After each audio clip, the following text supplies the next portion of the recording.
જય બટવાડા, જય શ્રી સરસ.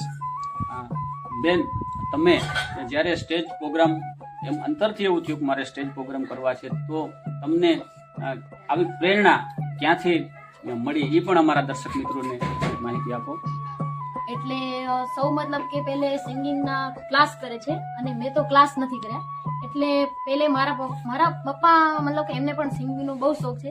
એટલે ઈ મને ઘરે બેઠા મતલબ કે શીખડાવતા કે આવી રીતના હોય.